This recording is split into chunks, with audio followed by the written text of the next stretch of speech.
What's going on there, YouTube? Welcome back to another comic book video. All right, so we're going to do a full story today. A full story video is when I sit down and take a bunch of videos that tell one overarching story and combine them together into one big video. Now, today's full story video is going to be about, well, Cable once again. You see, in my last Cable full story video, I thought it would be a good idea to take a bunch of videos that show the early days of the Cable series in the 1990s and give it to you as a full story video. And so I felt like we should do that once again. And so here is another full story video that collects some early 1990 storylines involving Cable and his solo series. I do hope you enjoy.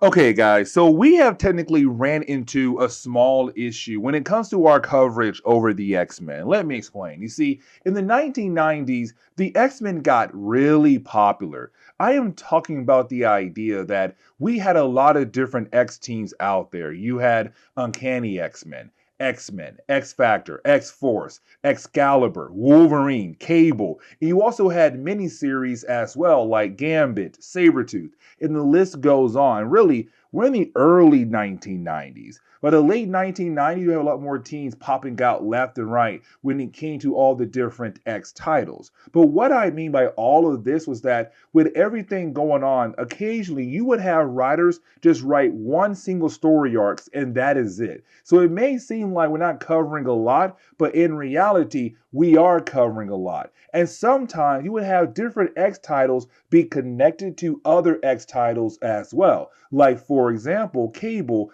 and also X-Force. Because by this point in the 1990s, Cable had rejoined X-Force, but at the same time, he had his own solo series. And so occasionally he'll be just leaving the team to handle things on his own, but occasionally come back to work alongside with the team on different kinds of situations. And you see what I mean as we go through today's video, but also other videos as we go through our coverage over the X-Men comics in the 1990s. Now, we're going to cover Cable issue number 5. Now, this is a one-shot story arc where we're going to focus a whole lot more on Cable fighting against a character known as Sinsear. Now, we had actually talked about Sinsear in our first Cable video in his 1993 series. Let me explain. You see, Sinsear is also from the far future where Cable comes from. But here's the thing. Sinsear was sent back in time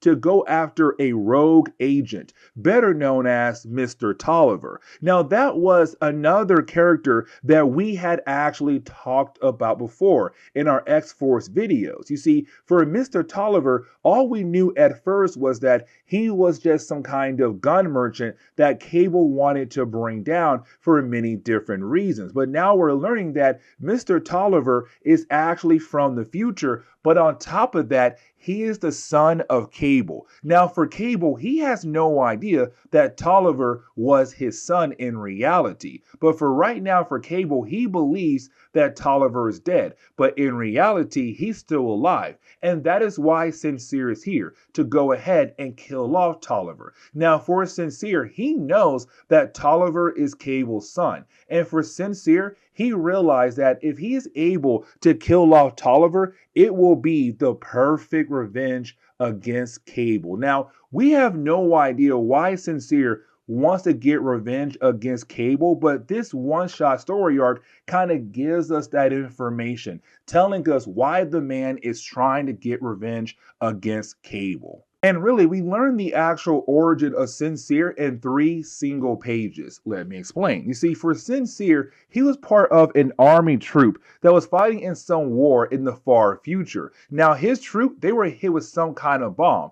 And so when Cable came in as a third party of that war, him and his crew, they believed the entire troop was officially dead. But then Cable realized that one of them was still alive. and that would be Sincere. Now, for Cable's crew, they're all like, dude, it's badly burned, and most likely he's gonna die down the road. So let's go ahead and put him out of his misery. But for Cable, he's all like, no, that's the wrong thing to do. Maybe, just maybe, he will actually survive if he is found by his army crew. And so you had Cable and his crew just teleport away. Now here comes the big problem though. For Sincere, he wanted to die because he was badly injured, badly burned. There was nothing left for him. But when he was founded, well, they turned him into a half man, half machine. Technically, a cyborg. And he hates the idea of what he has become. And so that is why he wants to get revenge against Cable.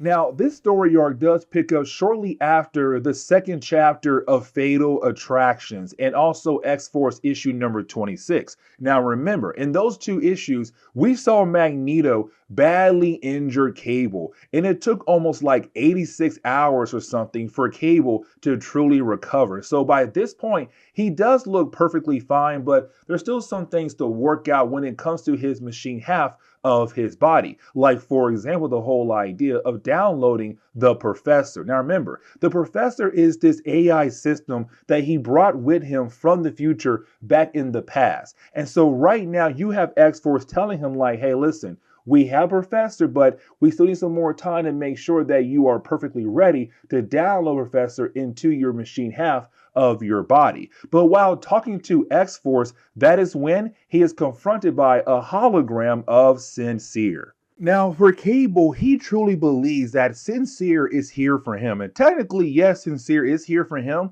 but Cable is Sincere's second objective, his secondary objective. His first one, his primary one, is to go after Mr. Tolliver. And so you have Sincere say, look at you. You truly think I came all the way back in time just for you? No, I came here for somebody else. But for right now, you know what? I'm going to go ahead and deal with you. And so you have Sincere being able to actually teleport Cable away.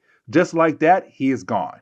Now, once you have Cable arrive at the base of Sincere, it does lead into an actual battle between both characters. Now, here's the thing. You see, these two characters, they're kind of alike to one another. And what I mean by that statement is that they're both half man, half machine. The only difference is that for Cable, he still believes that he's more man than machine. But for Sincere, he hates the idea of what he became, and so he believes he's more machine than actual human.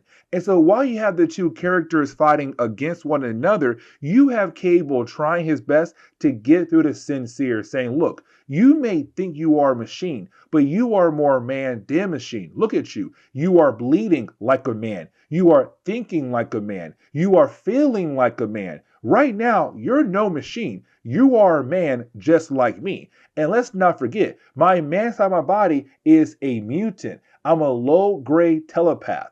And so it's him telling Sincere, like, we are just alike. The only difference is that you try to allow yourself to believe that you're no longer human because the way you look. But in reality, you are still a human being with only some cybernetic upgrades, and that is really it. But either way, as the battle goes on between the two characters, once we are able to get to that point where the battle is, well, officially over, you have Sincere kind of believing the fact that maybe, just maybe, what Cable said could possibly be true, that they are more man than machine. And so for Sincere, he kind of take those words to heart, but either way, he did lose his battle to Cable, and so he's trying to retreat. But before he does leave, he leaves a piece of information behind for Cable to look at. And a small piece of information is really important. It leads into some crazy things happening both in X-Force and Cable comics, because you had Cable find out that Mr. Tolliver is from the future just like him. Now again, Cable has no idea that Mr. Tolliver is his son Tyler. He has no idea just yet. To him, he believed that Tolliver was just some gun merchant he had to bring down. And that's really it. And so for Cable, is him beginning to find out a whole lot more of different things that are actually connected to him. But this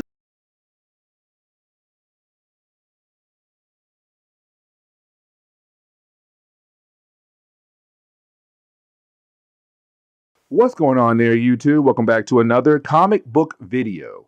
Okay, so we're going to continue our coverage over the X-Men. Now, as you all know, we have wrapped up our coverage over Fatal Attractions, but now we must work our way up to the next crossover. Now, before we're able to do that, we have to cover some other stories that lead into that next crossover. Like, for example, Cable issues 6, 7, and 8. Now, this is called Fathers and Sons. And honestly, it's really important when it comes to the character of Cable because we are finally going to get that answer of who is actually the son of Cyclops and Madeline Pryor. Is it Stryfe or is it Cable? It has to be one of them, which means the other one has to be a clone. Now, technically, we had learned back in the Executioner song that Stryfe was supposedly the son of Cyclops and Madeline Pryor, and Cable was the clone. But this story arc right here says,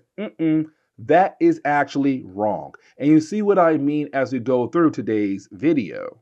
And so as we get into the opening pages of today's video, we do pick up with two characters, Tyler and also Zero. Now, I kind of want to sit down and talk about Tyler first. And here's the reason why. Okay, so Tyler is the son of Cable from the far future as well. But here's the catch. You see, for Tyler, he was on his father's side, but there was a point in time where you had Stryfe being able to take over the mind of Tyler and of course turn Tyler against his father, Cable. Now, there was a point in time where you had Tyler actually try to hurt another team member of Cable. And so Cable had no choice but to go ahead and take his son down to save the life of that teammate of Cable. Now, here is the catch though. You see, after that, you didn't have Tyler go back in time. Now, when he did go back in time, he took up a new name, better known as Mr. Tolliver. Now, and back in the past, he was an arms dealer.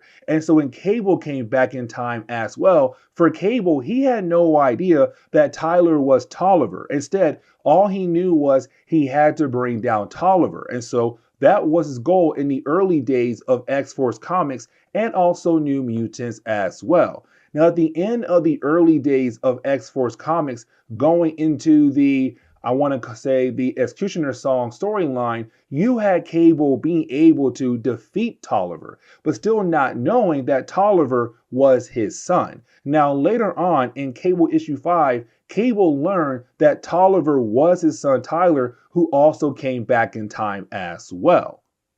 Now let's shift our focus over to Zero. Now Zero is better known as an Atom. Now Atom are a special kind of robots. There's only two of them ever made in Marvel Comics, 0 and 11. Now we had talked about 11 before, but when it comes to Zero, he was the prototype for the Atom program. Now Atom stands for Ambient Energy Dampening Automated Peacekeeping Mechanism. Atom, or atoms, plural for the S part. Anyways, though, when it comes to Zero, he is the first one, right? And he was made by the Askanis. Now, we have not officially talked about the Askanis before just yet. As a matter of fact, we'll talk more about them down the road in this video, but also other videos in the later parts of our coverage over the X-Men. Now, when it comes to Atom, he was seriously damaged but founded by Stryfe. When Stryfe was defeated back in the Executioner song, he was then found by Tyler. Now, when it comes to Atom, his main goal is to, well, keep peace. Peacekeeping is part of his whole name. But the problem is right now, his system has been modified thanks to Tyler. Now, this is where we learn what Tyler wants to do in this story arc. You see, for Tyler, he's now realizing that he had his mind messed with by Stryfe. Now, when his mind was messed with by Stryfe, like I said earlier, he attacked a fellow team member of Cable's. Now, you did have Cable being able to stop Tyler as a way to save the life of his team member. But that's the problem right there for Tyler. He hates the idea that his father decided to save the life of his team member and not his own son. Now, for Zero, he tries his best to explain things to Tyler, like, dude, Cable had no choice. He knew your mind was messed with so bad, he had no choice to go ahead and take you down to save the life of his fellow team member. But for Tyler, it does not matter at all. And so for Tyler, he wants only one thing: to get revenge against the people who have ruined his life, starting off with Cable, but also another person as well.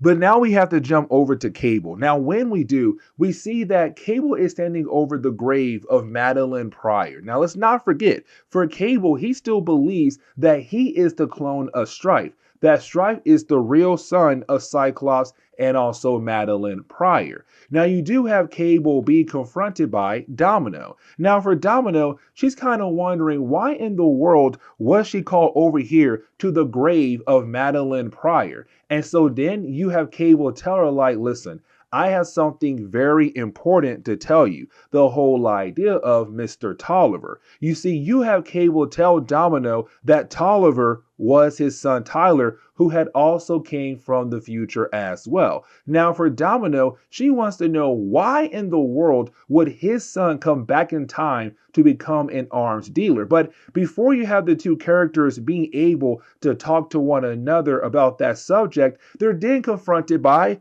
Mr. Sinister. Now, as we all know, when it comes to Sinister, he loves to play with Summer's DNA. But this is Sinister saying, listen, Cable, you still believe that Madeline Pryor is the mother to Stryfe and not you. Here's the thing, you're completely wrong. You are the real son of Cyclops and Madeline Pryor. Stryfe is your clone. But now we have to jump over to the school of Charles Xavier. Now, when we do, we pick up with a character known as Askani. Now, when it comes to Askani, she belongs to a clan called, well, Askani as well. Now, for Askanis, their main goal is to protect the Chosen One. And the Chosen One is Cable. That also means protecting his parents as well. Now, here's the thing. This is not our first time seeing Askani, because back in X Factor Endgame, when you had Apocalypse give young Nathan the techno-organic virus, you had a different Askani appear to take that Cable into the far future to save his life. Now, with that being said, in that far future, we had learned that apparently the Askanis are a clan of people who are trying their best to fight against the forces of Apocalypse, who technically rules that future. Now, here's the thing. For Cable, he came back in time to make sure that future does not happen at all. But either way, for this Askani, she came back in time to protect Cyclops and Jean Grey. And so that is why she's currently at the home of Charles Xavier, to watch over those two characters. The parents of Stryfe are possibly Cable. But getting back over to Cable, Domino, and also Mr. Sinister, you have Sinister telling Cable that he was the one who had created Madeline Pryor, the clone of Jean Grey. And the reason why, because the genetics of Cyclops and Jean Grey would produce a very powerful child. And so with Madeline being a clone of Jean Grey and still getting with Cyclops, they could still produce a powerful child. Now, with all that being said, you didn't have Domino wondering what went wrong. Like, yay, you created Madeline Pryor. That's great. But what went wrong when it came to Stryfe? Now, you had Sinister say, hey, listen, I did not create him. I only created her. And that is it. Somebody else made him. But you didn't have Sinister say, hey, by the way, Cable, yeah, you are the son of Cyclops and Madeline Pryor. But there is one more thing I have to say to you. Do not let time take control of your life. You need to learn how to master time yourself. And then right after saying that, and before he disappears, he plays with the mind of Cable. The reason why, to release a powerful person back out into the world, and that person would be Stryfe. Sinister was able to put the mind of Stryfe into the body of Cable. And the question is right now, how was he able to do that? Because like I said, back in the Executioner song, at the end of that crossover, we were left to believe that Cable and Stryfe had both officially died. Now, Cable came back out of nowhere, but not Stryfe. And so now it seems like Sinister was able to bring Stryfe back to life, but also giving him the ability to take over the body of Cable. Now, for the Askani, she realized that Stryfe has returned, and she knows that she has to protect Cyclops and Jean Grey. The problem is when she tries to go into the home of Cyclops and Jean Grey, well, that is when she's stopped by Tyler and Zero. Now, she's very confused on why in the world Tyler has an Atom robot with him, but you had Tyler say, hey, listen, don't worry about that right now. Right now, I need you to come with me because you're very important for me to learn everything I need to know about my father. And so just like that, bam, they disappeared. And so now Jean Grey and Cyclops are somewhat left defenseless. Well, not really, because you didn't have Jean Grey realize that she felt some kind of cry out there, a psychic cry out there in the world. And she realized that kind of cry came from one person. And she knows who's now back in their time once again. And that would be good old Stryfe.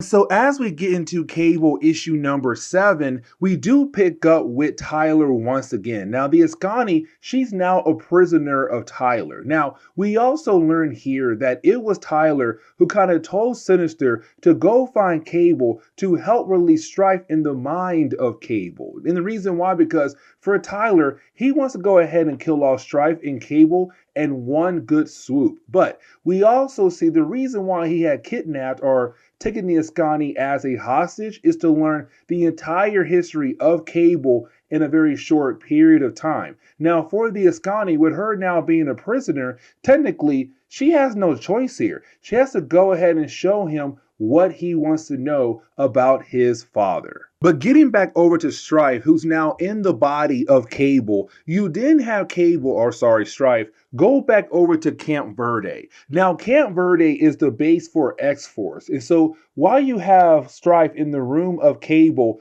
cutting off his or shaving off his goatee, you didn't have Siren walk into the room. Now, when it comes to the earlier parts of our coverage over X-Force in Cable Comics, we kind of saw in the possibility that Siren and Cable could possibly get together. And she also realized there's something off with Cable, but she has no idea what it is. Now for Stryfe, he does not remember her name at all, but he does know that she must be somebody close to Cable in a more romantic kind of way. Either way, you have Stryfe, use his powers on the mind of Siren to knock her out. And not just her, he also knocks out Richter as well. Now let's not forget, when it comes to Richter, for a long time, he believed that Cable was the one who had killed off his father because he saw the face of Stryfe. And because Stryfe and Cable had the same face, he believed it was Cable the entire time who had killed off his father,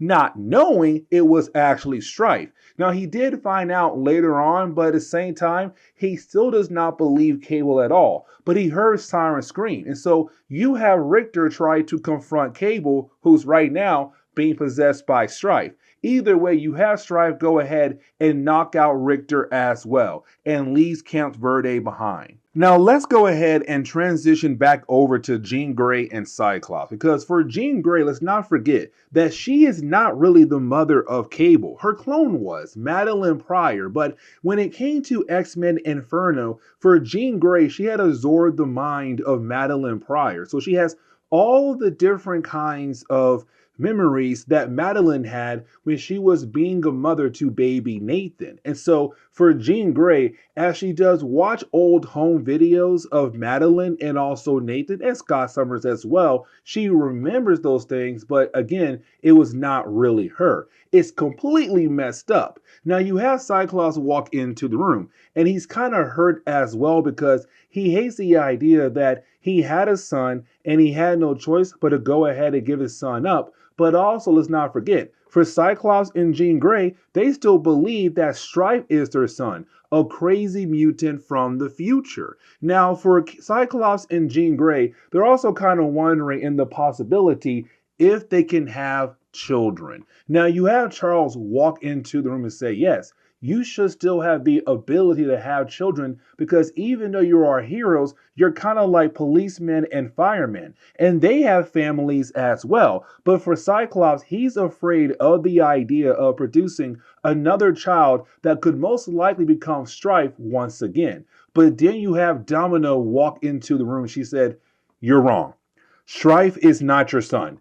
Cable is your son. But now we have to jump back over to Tyler. Now you have Tyler using the Askani as a way to learn the entire origin of his father. Now we do pick up at the moment where you have Cyclops having no choice but to go ahead and give up baby Nathan over to an Askani. Now that Askani did take Cable into the far future, but let's not forget that he was infected with the techno-organic virus given to him by Apocalypse. And so when young baby Nathan arrived in the future, he was then confronted by Mother Askani, the person in charge of the entire clan. But she didn't realize that they were too late going back in time to save young Cable because now he is infected with the techno-organic virus. And we also learn in this future that Apocalypse rules the future. And so she was hoping to bring young Cable here as a way to bring down Apocalypse to free their world.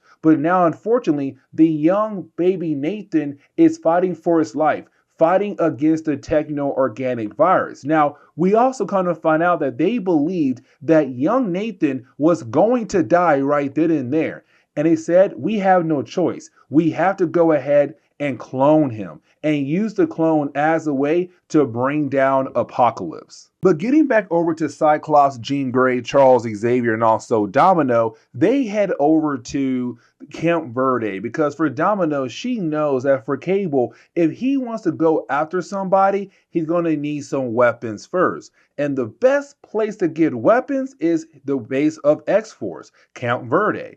Except when they do arrive at Camp Verde, they find both Richter and Siren knocked out. Now, Charles was able to heal their minds, but after doing that, you did have Domino find a video. Now, the way the video is being told to us is kind of like he left this video just in case he has died. It is kind of like, hey, if I'm gone, play this video, and here's my final message. Now, for Charles Xavier, he kind of believes in the possibility that there were moments in the past where Stryfe was able to take over the mind of Cable, meaning that there has been times where Stryfe has been in the mind of Cable, but just waiting for the right moment to take over the body of Cable. Now, with all that being said, you did have our heroes realize if they're able to capture Cable, who's right now being possessed by Stryfe, they could also find the cure for the legacy virus. And remember, that virus right now is killing off mutants left and right across the board. And so their main goal for the last few months or a year now has been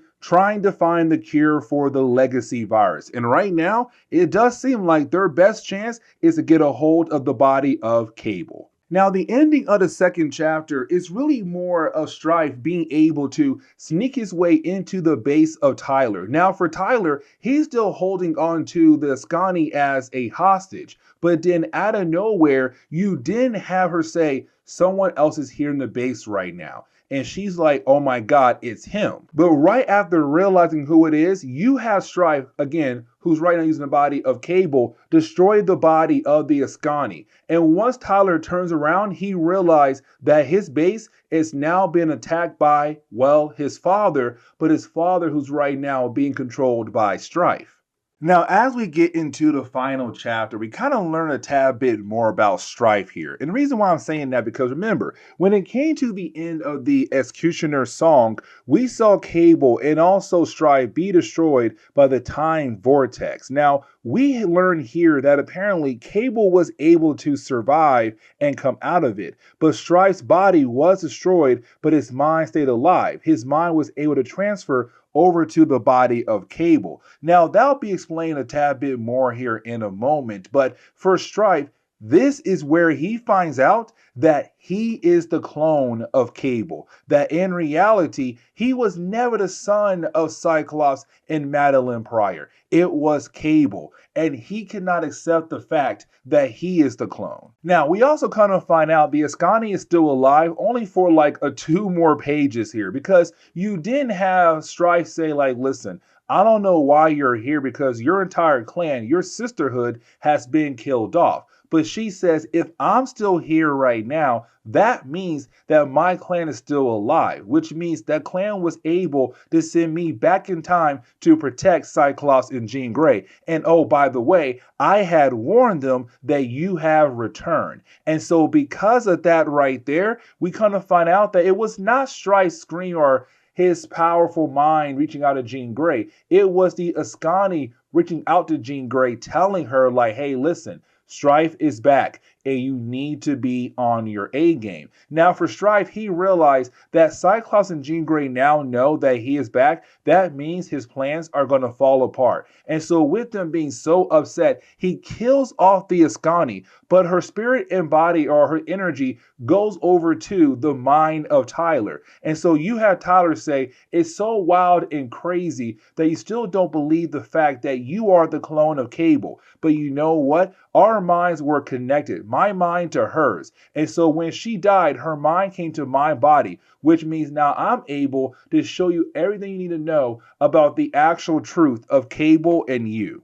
But now we jump over to the X-Men, who are now having a conversation with Zero. Now, this is Zero explaining everything to the X-Men like, listen, the reason why Stryfe is back because what happened at the end of the Executioner song. Let me explain, y'all. So as we all know, the Time Vortex had destroyed, or we were left to believe had destroyed both Cable and Stryfe. We kind of find out that Cable has survived, but he was sent into the far future where you had a group of scientists or doctors being able to repair the body of Cable. Now, when it came to Stryfe, his body was completely destroyed, but his mind survived, and his mind was able to attach to the body of Cable. But once doing that, his mind was pushed in the back to allow Cable to continue to control his body. But then, of course, you had Sinister come in and release the mind of Stryfe to allow Stryfe to take over the body of Cable.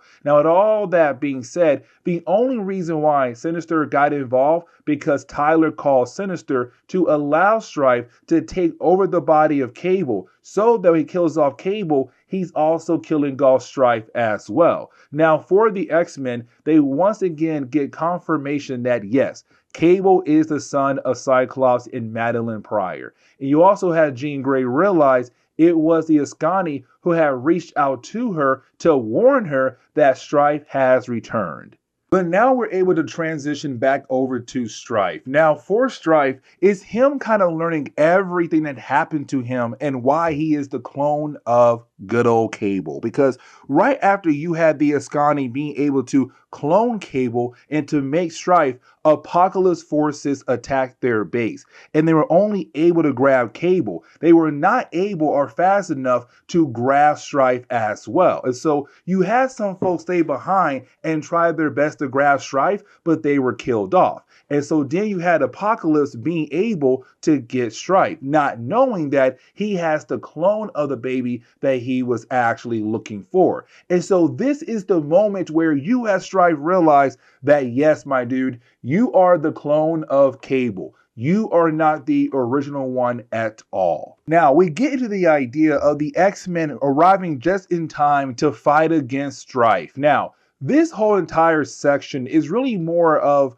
different people trying to show Stryfe that he is a failure. Now, what I mean by that actual statement is really more him kind of realizing that he has let down the actual idea of being a summer. Because if you look at the other summers like Cyclops, Havoc, and even also Cable, they had continued on to be a force of good. He's the only one in the bloodline who unfortunately turned to the side of evil. And so it's them begging him, listen, if you are a summer, you should try to be good just like us. And so for Stryfe, he kind of realized that maybe they are right. But he also realized that he can still have the last laugh. Because again, he has the cure to the legacy virus. And so when you have Stryfe finally let go of the body of Cable, he also takes with him the cure to the legacy virus. But now it's time for us to talk about the ending. And honestly, the ending is kind of sad. That last page right there, because you didn't have Cable being able to finally introduce himself over to Charles Xavier. But after doing that, well, hold on quick. I want to say that this is the first time you have these two characters meeting in person and being able to talk to one another in the X-Men timeline. Anyways, when it comes to Cyclops, he wants to have that conversation with his son. He's all like, listen, you're my son. Like, we should talk about the fact that you're my child that I sent in the future to save your life. But for Cable, he does not want to talk at all. But Cyclops does beg to just have one conversation with his son. And you have Cable say, fine. But I only want to talk about one thing. And that is, can you tell me more about my mother? And the book ends.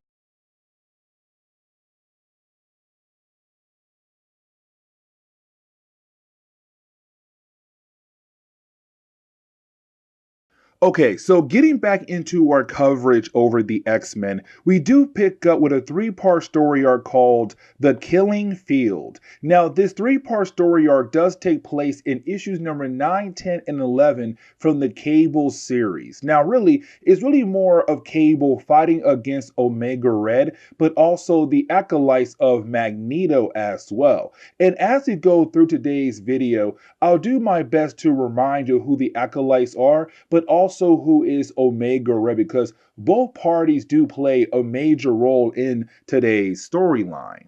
And so getting into the opening pages of Cable issue number 9, we do pick up with Cable having a conversation with Rachel Summers and Kitty Pryde. Now, at this point in time in Marvel Comics, those two characters were part of the Excalibur team. Now, for Excalibur, they were stationed at the research lab that belonged to Moira McTaggart on Muir Island. Now, for Rachel Summers and also Cable, the reason why you have these two characters right now having a conversation is because Cable had just discovered in our last video that he was the son of Cyclops and Madeline Pryor. You see, in the early 1990s, we were kind of left to believe that Stryfe was the son of Cyclops and Madeline Pryor, and Cable was the clone. But then in our last video, we had discovered it was the other way around, that Cable was the son of Cyclops and Madeline Pryor, and Stryfe being the clone of Cable. Now, with all that being said, for Cable, he also realized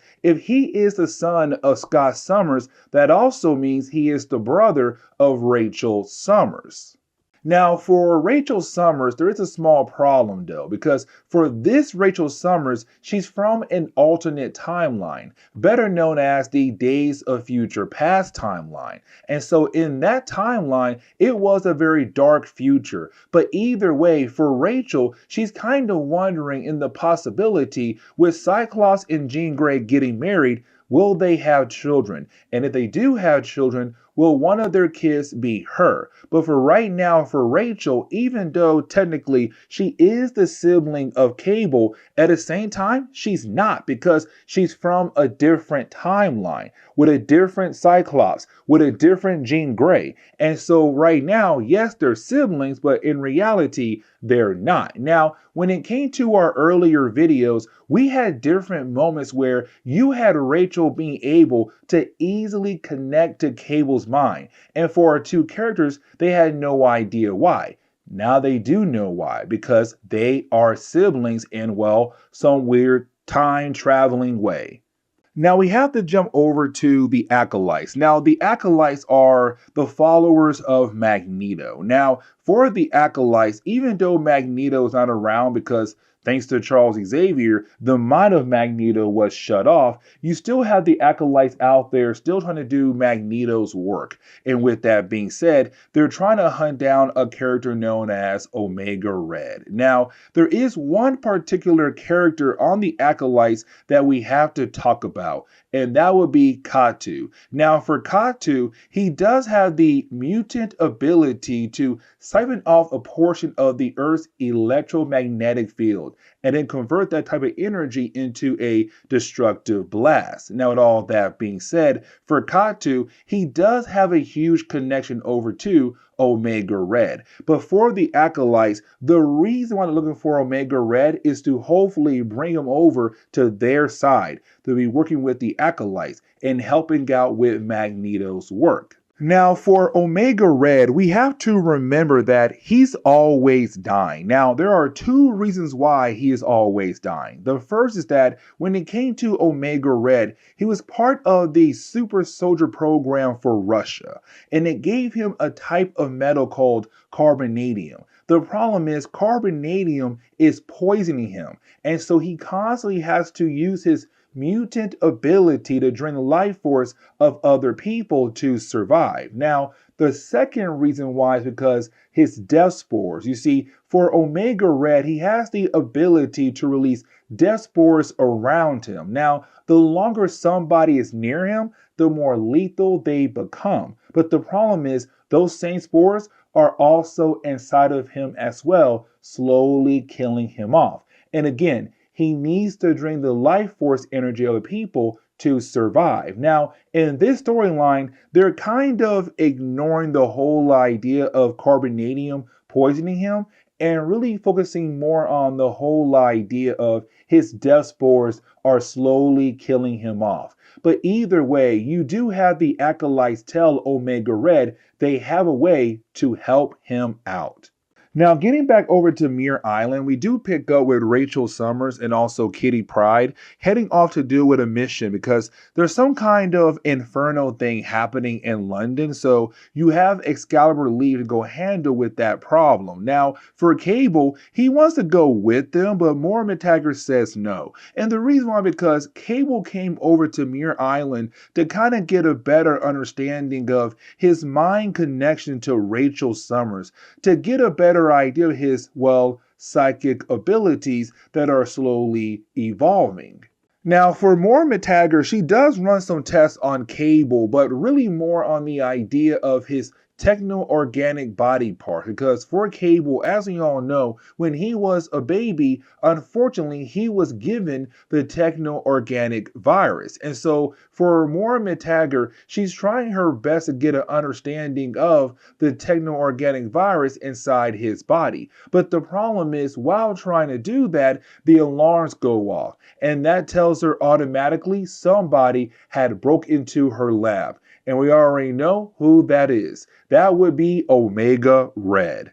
Now, while you have the two characters battling against each other, it does go back and forth for a good while here. Now, for Omega Red, he does hit a nerve when it comes to Cable. And what I mean by that statement is that, okay, in the earlier days of our coverage over the Cable series, we had saw Cable fight against a character like Sinsear.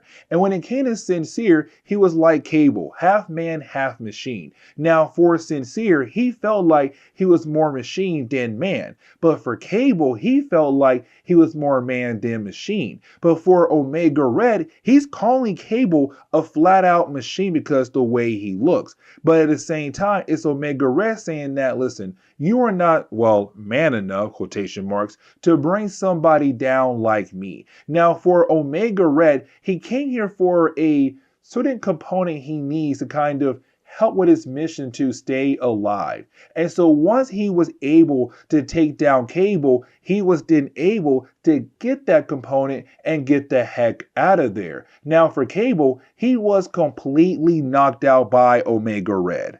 Now, for Cable, we do see him begin to slowly wake up after being knocked out by Omega Red, but the problem is, at first, he believes hearing the words of a woman known as the Mother of Askani. Now, the Mother of Askani is going to be very important for the later parts of our coverage over the X-Men. But once he fully does wake up, he sees Rachel Summers. Now, that should tell you automatically that there is some kind of connection between the Mother Askani and also Rachel Summers. Now, you do have Rachel Summers and Kitty Pryde tell Cable that Omega Red is long gone, and he also got what he came for. But apparently, well, our heroes have some other visitors as well, and that would be the Acolytes. And it seems like the Acolytes and also Cable are going to team up to go after Omega Red now. Now, before we learn why in the world you have the Acolytes trying to meet up with Cable, as we dive into issue number 10, we pick up with, well, Omega Red attacking the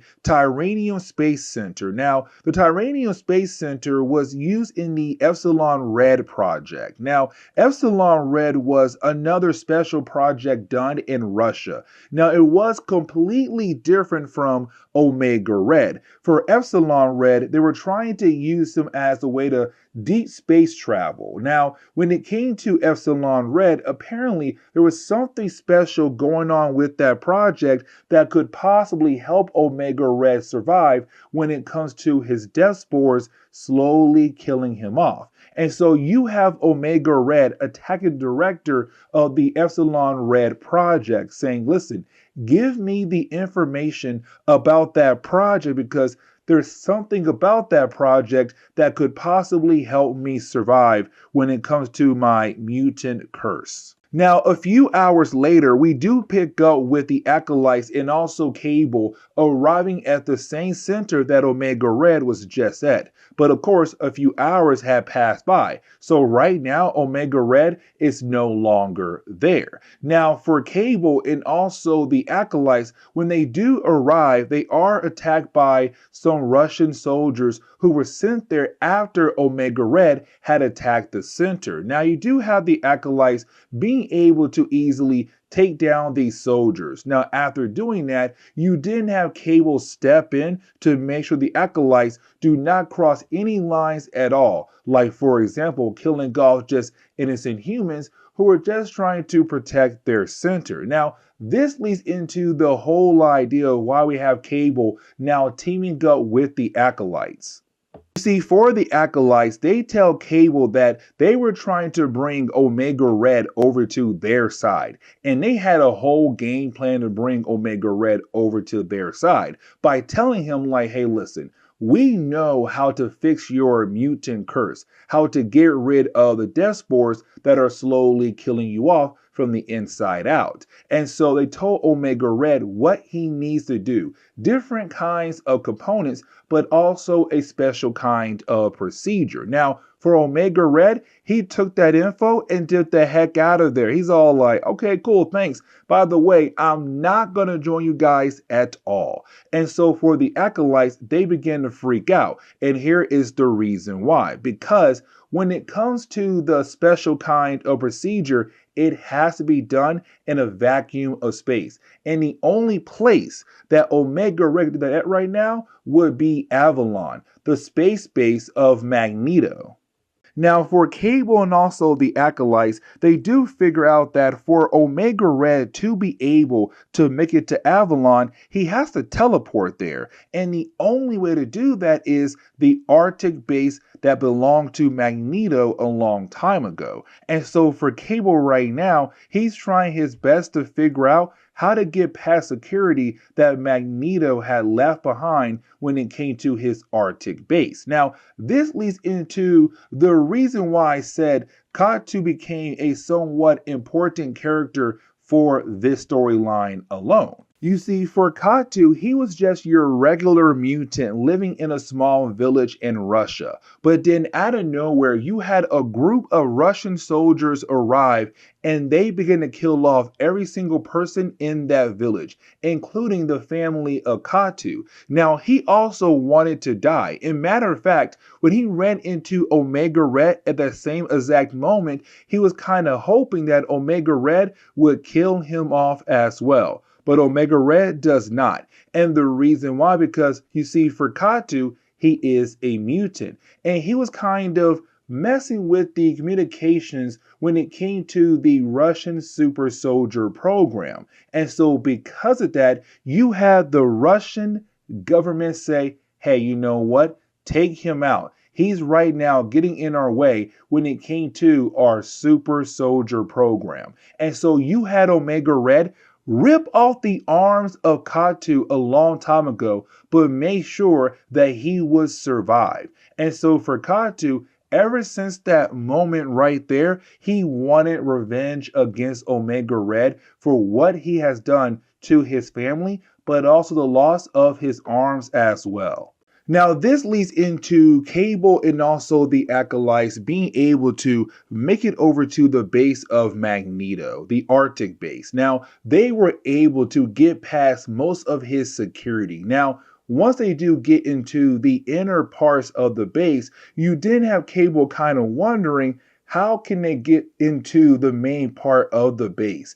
And you have one of the members of the Acolytes tell Cable, like, hey, why don't you just go ahead and ask it to open up for you? And you have Cable do that. And then out of nowhere, you have a hole being made that allow the Acolytes in Cable to go inside the base of Magneto. Now, for the Acolytes, they're kind of wondering, has Omega Red arrived here as well? Now, you have Cable tell the Acolytes that it's not really possible for Omega Red to beat them there first to the base of Magneto. Now, you have the Acolytes continue on to bring up different ideas of how Omega Red could have possibly beaten them there over to the Arctic base of Magneto. Now, for Cable, he's trying his best to shoot down all of their ideas, but then Cable realized there's something off, because you have one Acolyte tell Cable, like, well, what if Omega Red had the ability to teleport? And right after they say that, you didn't have Cable find Omega Red, who is currently trapped inside some kind of trap that was left behind by Magneto in his Arctic base. And for Cable, he realized that he has been set up by the Acolytes. And so when he turns around, he sees all the Acolytes right now surrounding him, but also they're being led by Colossus.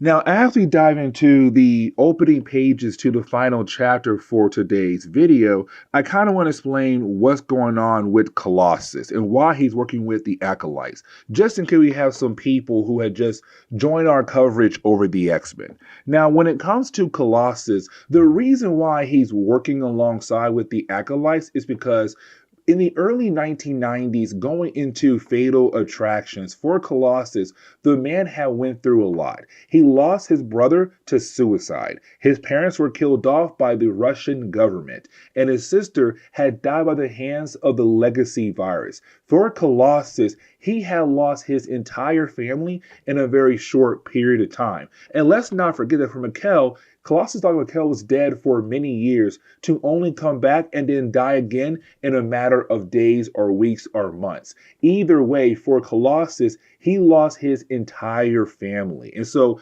because of those things, he began to think that Charles Xavier's dream is no longer a dream that could be achieved. And so for Colossus, it was more of like, okay, you know what? It's time for the mutant race to defend themselves and get far away from the human race.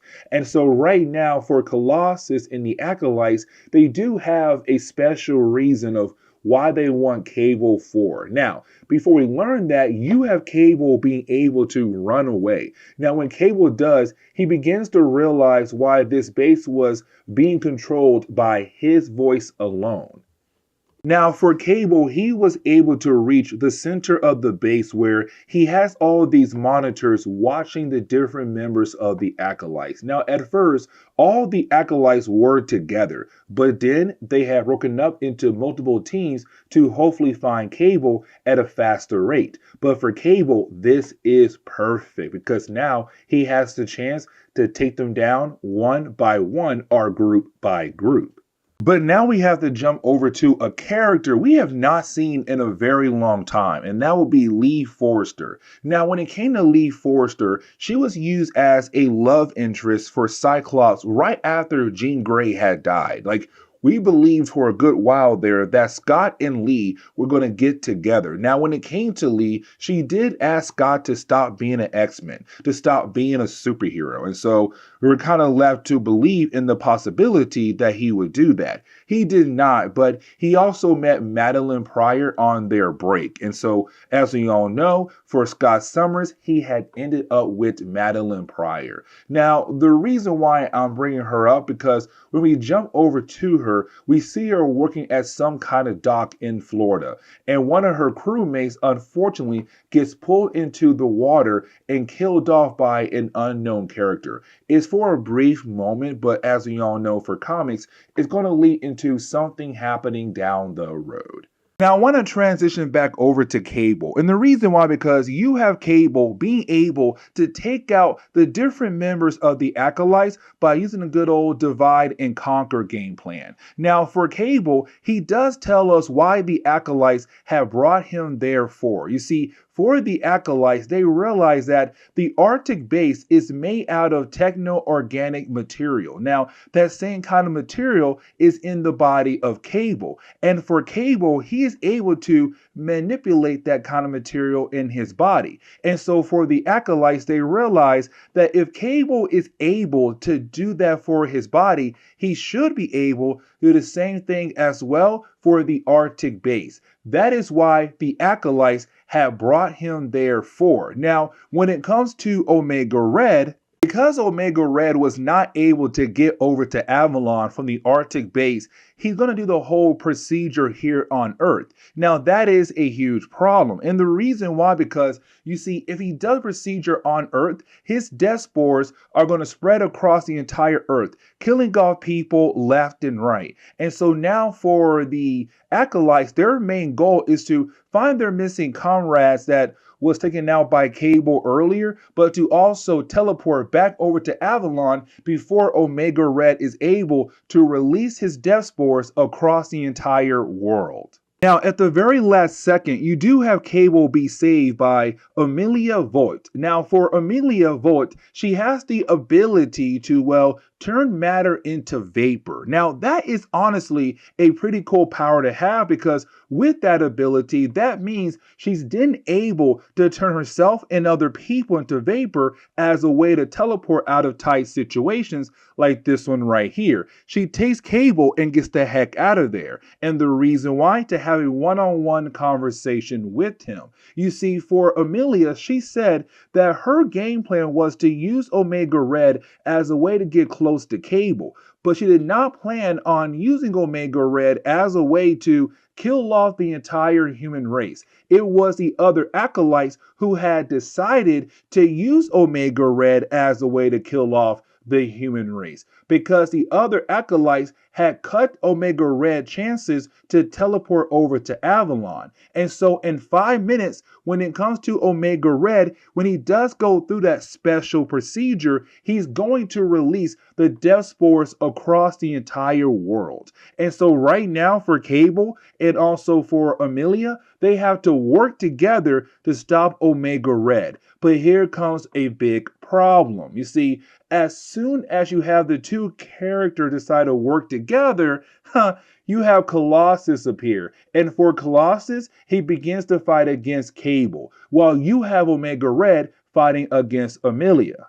Now, I want to jump back over to Colossus and also Cable. And the reason why, because you have Colossus tell Cable why he wants Cable with the Acolytes. Because he believes if Cable is able to master his psychic abilities, they could be used as a way to help protect the mutant race. But for Cable, he kind of realized that when it comes to Colossus, it's really more because he wants to make sure to keep Cable close to him. And here's the reason why. Because again, for Cable, he just found out that he is the biological son to Cyclops and Madeline Pryor, and Stryfe is the clone. Now, the only reason why I'm bringing this up right now, again, because for Stryfe, he had created the legacy virus, and with the legacy virus, it had killed off Ileana, the younger sister of Colossus. And so for Colossus, he's kind of like, hey, listen, I want to make sure, Cable, that you don't become like Stryfe and try to hurt the mutant race in some kind of way so that more people won't die. But for Cable, it's kind of like, no, this all has to do with Ileana, her death, because ever since she had died, you left Charles Xavier's side. You didn't believe that his dream is no longer a dream that could be reached. You had completely changed after your sister had died. And so you do have Cable take down Colossus, but after doing that, he tells Colossus, I need you to sit down and think about your recent actions in the last few months that you have been with the Acolytes. Now, the ending of this book is pretty wild because you do have Cable being able to find Omega Red. And so while you have those two characters fighting against each other, at the very end of the battle, you didn't have Katu appear. Now, for Katu, let's not forget that this man wants to get revenge against Omega Red. And so his main goal is to teleport him and Omega Red out in the middle of space as a way to kill off Omega Red, but to also get his revenge as well. Now, for Cable, he was able to stop Katu from using the teleporter to teleport out into space. And so you had Katu say, fine, you know what? I'll go ahead and use my powers on my own as a way to kill off myself, but to also kill off Omega Red. Let's not forget, when it comes to Katu, he has the ability to siphon off a portion of the Earth's electromagnetic field and turn that energy into a destructive force wherever he points that energy towards. And so he takes part of that energy and direct it towards himself and also Omega Red. And then out of nowhere, all we see is a flash of light. And so we're kind of left to believe that Katu and Omega Red are supposedly dead for the time being. Now for Cable, he's very disappointed in Colossus and the Acolytes. But all he can do is just walk away. And so this is where we're going.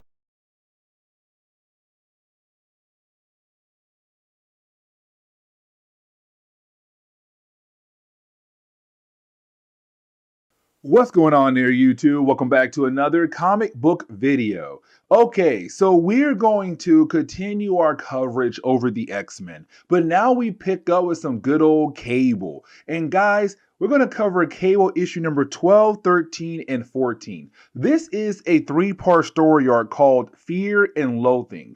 Now, here's the thing. The first chapter doesn't really go with the other two chapters, but it's still technically part of the same story arc. And you'll see what I mean as we go through today's video. We're also seeing Cable possibly getting another love interest, somebody who had a past with Cyclops and also Magneto. Yeah, you heard that right. But let's go ahead and dive into today's video. And so as we dive into Cable issue number 12, we do pick up with Lee Forrester. Now, Lee Forrester is really important in the world of X-Men comics. Let me explain why. You see, she first appeared in Uncanny X-Men issue number 143. Now, originally, she was a new love interest for Scott Summers right after the Dark Phoenix saga. It kind of seemed like maybe, just maybe, she'll be able to replace Jean in Cyclops' heart. But as we all know, that did not work out at all. Now, soon after that, she also had gotten with Magneto. But just like Scott Summers, that also did not work out for her either. And so she's been single for a good while now in Marvel Comics. Now for Lee, she's also a captain of her own boat. And so as we dive into issue number 12, we see that someone had killed off her crew, but right now trying to kill her on her own boat. And that would be the character known as Sinsear. Now, Sinsear had died back in Uncanny X-Men issue number 304 by the hands of Magneto. And the reason why, because for Sinsear and some of the Acolytes, they went out of their way to kill off a bunch of innocent humans for no actual good reason. As we all know, for the Acolytes, they don't like the humans at all. But for Magneto, their god, he said, listen, we don't kill humans who did nothing wrong towards the mutant race. And so because of that, you have Magneto crushed the body of Sinsear. And so we were left to believe that he had died back then. But apparently, he is alive again. Now, I will explain how he came back to life here in a moment. But right now, we see him trying to kill off Lee Forrester. Now, she is able to get off the boat just in time before he had the ability to kill her. Now, luckily for Lee Forrester, she was then pulled out of the water by Cable. Now, for Cable, the only reason why he's here right now because for Lee Forrester, she sent out a signal for help, and Cable was able to answer the call, and he came in time to help her out. But for Cable, he wants to know what in the world is going on here. Who are you trying to get away from? And then in that exact moment, he's then confronted by Sinsear. Now for Cable, he knows that Sinsear should be dead because again, his body was crushed back in Uncanny X-Men 304 by the hands of Magneto. And so you have Sinsear tell Cable how in the world was he able to come back to life again. And so we learn here that for Sinsear, what happened was after you had Magneto killed him off, his body was transported over to a S.H.I.E.L.D. base. The problem is one of the scientists at S.H.I.E.L.D. had touched the body of Sinsear. You see, for Sinsear, he has the ability of life absorption. And so he drained the life energy from that scientist and also 2 other S.H.I.E.L.D. agents. And so that's how he was able to come back to life again. Just like that. But as we jump back over to the present day, we do learn why Sinsear is trying to chase down Lee Forrester for, because she was somebody that was close to Magneto. You see, for Sinsear, he wants to get revenge against Magneto, and the best way to do that is to go after somebody that he cared for in the past, like Lee Forrester. Now, we also get reminded here that for Sinsear, he has these psionic whips that release bioelectricity that can allow him to paralyze somebody. Like, for example, Cable, because at first, Cable thought he should be able to take down Sinsear, but unfortunately, he does get shocked and paralyzed. And so you have Lee Forrester being able to knock out Sinsear, grab Cable, and get the heck out of there before Sinsear can kill them off. But then that leads us into the moment where we might see Cable and also Lee Forrester become possibly a couple. And the reason why I'm saying that because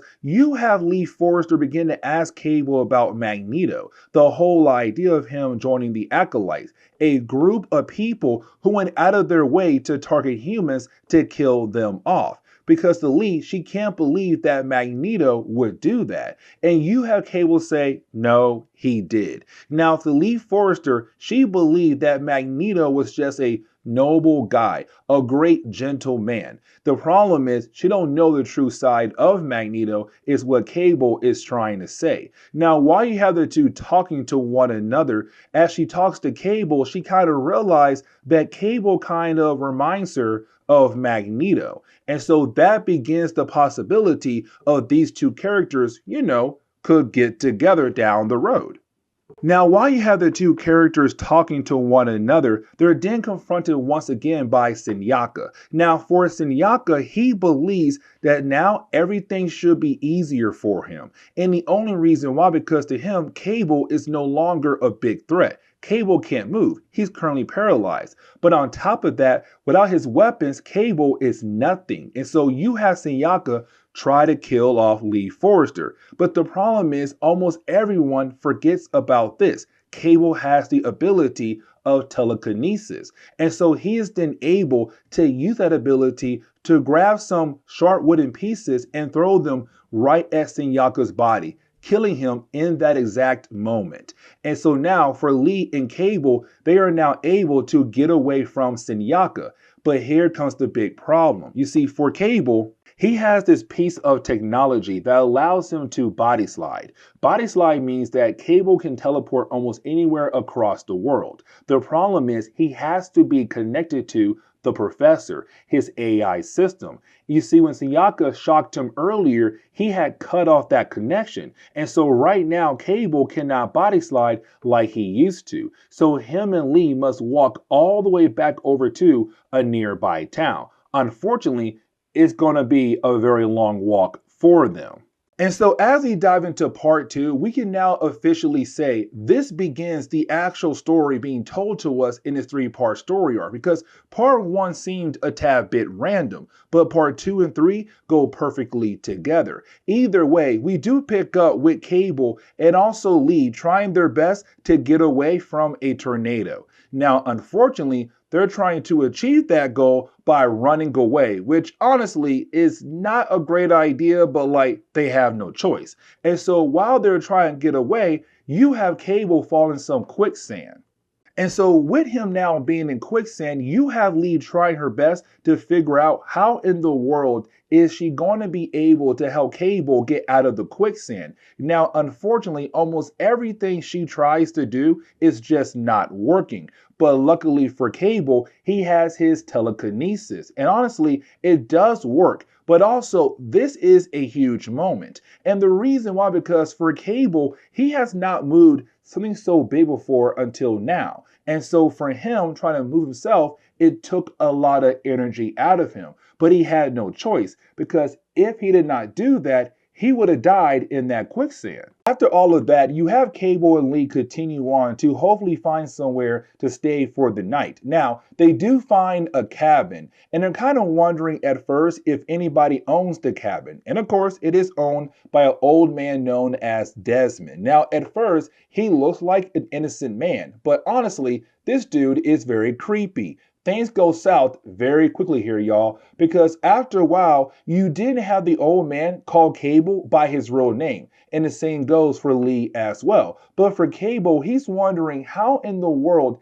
does this old man know his real name? And then out of nowhere, you have the old man begin to play mind games on Cable. You see, for Cable, he's being forced right now to relive one of the worst moments of his life, where he had to watch his wife and his son basically die all in one day. And so for Cable, it's pretty hard to relive this kind of moment. But he's also believing right now that he has been given a second chance to hopefully save them. But unfortunately, he cannot. Now, you do have Lee being able to bring Cable back into reality. So right after you have Cable being able to come back to reality, you then have somebody else enter the cabin, and that would be Sonny. Now, we have no idea who Sonny is, but apparently he has close ties to the old man. Now, for Sonny, he kind of realized that Cable seems somewhat tired, and so he tells Lee, why not go ahead and take him upstairs so that he can rest.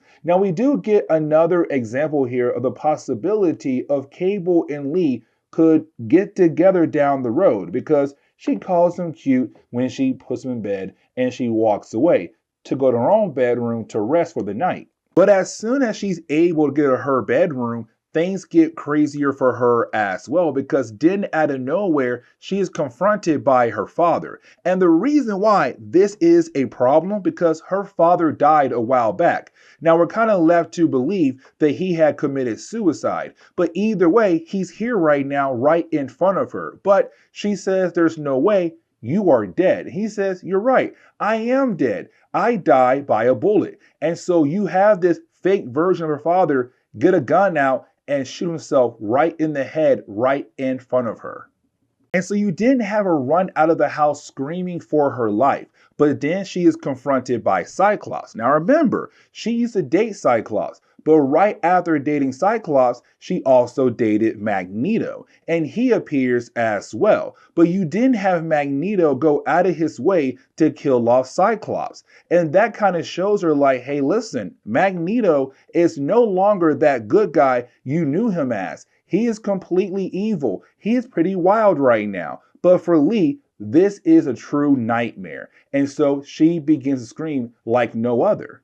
Now for Cable, he hears Lee screaming and he wants to go help her. But the problem is, as soon as he opens up that door, he's then confronted by these images of different ladies who were kind of there for him over the years, like the Askani, the one who took him into the future, Madeline Pryor, his actual mother, Jean Grey, his adoptive mother, Rachel Summers, his sister somewhat, and then the mother Askani. Now, that last one, we have not learned everything about her just yet, but sooner or later, we're going to. But either way, you then have Cable come back to reality again because of Lee. But right after he's able to come back to reality, once again, his mind begins to play tricks on him, where now he's dressed like Stryfe, his evil clone, and around him are the dead bodies of all the members of X-Force, people that he truly cares for. Now for Desmond, the old man, he does reappear, and of course, giving off that creepy vibe.